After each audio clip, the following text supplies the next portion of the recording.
సమాజం ఎప్పుడూ చరిత్రను ఒక ఎమోషనల్ డ్రామాలా చూస్తుంది. వాళ్ళకెప్పుడు దేవుళ్ళు కావాలి, అలానే రాక్షసులు కావాలి. బట్ హిస్టరీలో దేవుళ్ళు ఉండరు, రాక్షసులు ఉండరు. జస్ట్ పవర్ కోసం ఆడే ప్లేయర్స్ మాత్రమే ఉంటారు. మనం ద్రోహం అనగానే ఎవడో వెన్నుపోటు పొడిచాడు అనుకుంటాం.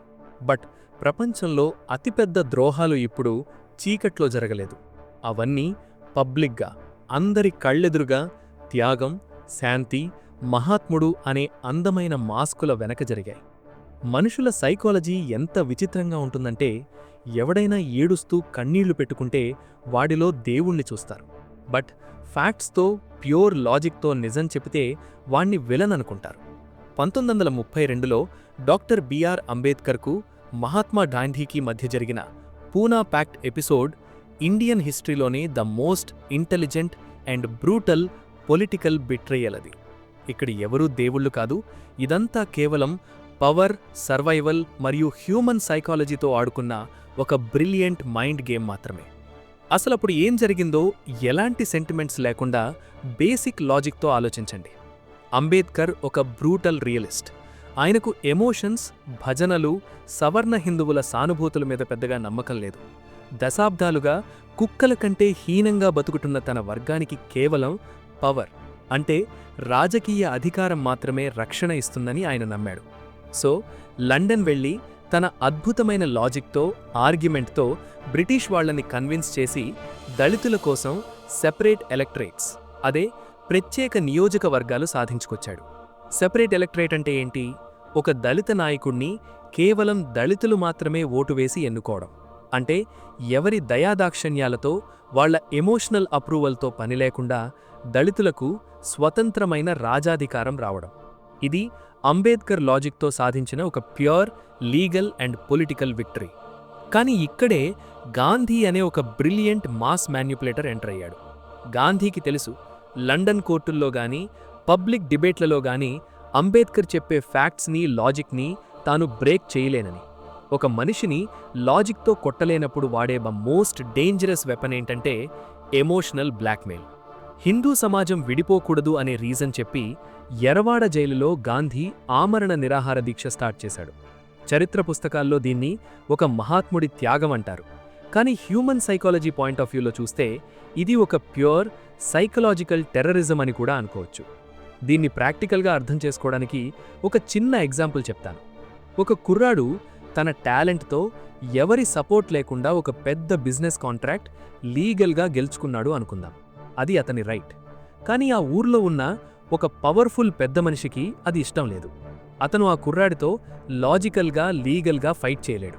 అప్పుడు ఆ పెద్ద మనిషి ఏం చేశాడంటే, ఊరి మధ్యలో కూర్చొని తన నెత్తికి తనే తుపాకి పెట్టుకొని, నువ్వు ఆ కాంట్రాక్ట్ వదులుకోకపోతే నేను నన్ను కాల్చేసుకుంటాను. నేను చనిపోతే ఈ ఊర్లో ఉన్న నా ఫాలోవర్స్ అంతా వచ్చి నిన్ను, నీ కుటుంబాన్ని ముక్కలు ముక్కలుగా నరికేస్తారు అని పబ్లిక్గా అన్నాడు. ఇప్పుడు ఆ కుర్రాడు తన కాంట్రాక్ట్ క్యాన్సిల్ చేసుకుంటే అది అతని మంచితనమా? అంటే కాదు, అది వాడి నిస్సహాయత. దాన్ని కాంప్రమైజ్ అంటారా అంటే అస్సలు కాదు. అది ఒక హోస్టేజ్ సిచ్యువేషన్. ఇక్కడ కిడ్నాపర్కి, హోస్టేజ్కి తేడా ఏం లేదు.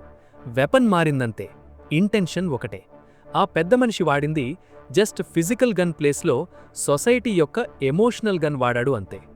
1932లో ఖచ్చితంగా ఇదే జరిగింది. గాంధీ గనక నిరాహార దీక్ష చేస్తూ జైల్లో చనిపోతే బయట ఉన్న మెజారిటీ హిందువులు రెచ్చిపోయి దేశవ్యాప్తంగా దళితుల ఇళ్ల మీద పడి వాళ్ళని ఊచకోత కోస్తారని అంబేద్కర్కు క్లియర్గా తెలుసు. ఆయన ముందున్న ఆప్షన్స్ రెండే. ఒకటి, తన వర్గానికి దక్కిన పొలిటికల్ పవర్ని వదులుకోవడం.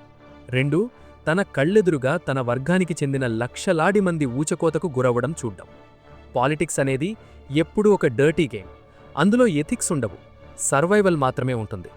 అంబేద్కర్కి వేరే దారి లేక ప్రాక్టికల్గా ఆలోచించి తన జాతి ప్రాణాలను కాపాడడం కోసం గాంధీ పెట్టిన జాయింట్ ఎలక్టరేట్స్ అంటే రిజర్వేషన్లు అనే కండిషన్కి తలొగ్గాడు. దాన్నే పూనా ప్యాక్ట్ అని మనం ముద్దుగా పిలుచుకుంటారు.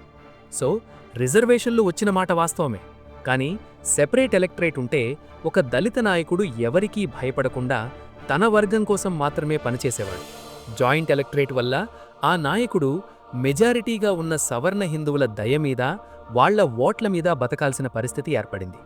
వాళ్ళని కాదని, వాళ్ళ ఇంట్రెస్ట్స్ని అపోజ్ చేసి ఏ నాయకుడు గెలవలేని ఒక సిస్టమ్ క్రియేట్ అయింది. అంటే డైరెక్ట్గా ఒక వర్గం చేతిలో ఉన్న పవర్ని లాగేసుకొని వాళ్లను శాశ్వతంగా ఒక డిపెండెంట్ గ్రూపుగా, అంటే ఇతరుల మీద ఆధారపడేలా మార్చేయడం అన్నమాట.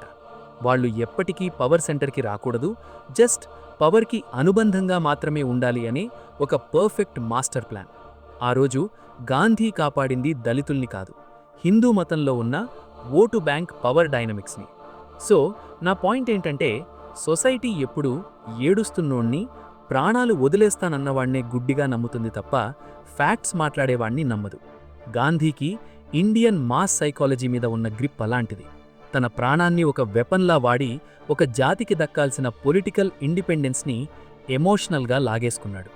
ఆ రోజు ఆ కాగితం మీద అంబేద్కర్ సొంతకం చేసింది గాంధీ మీద ఉన్న రెస్పెక్ట్తో కాదు, తన వాళ్ల భవిష్యత్తును లాగేసుకుంటున్నారనే ఒక ఇంటెన్స్ ఫ్రస్ట్రేషన్, కోపం, బ్రూటల్ నిస్సహాయతతో మాత్రమే. ఒక నిజమైన పోరాటం మీద ఒక బ్రిలియంట్ పొలిటికల్ మైండ్ వేసిన మాస్టర్ స్ట్రోక్.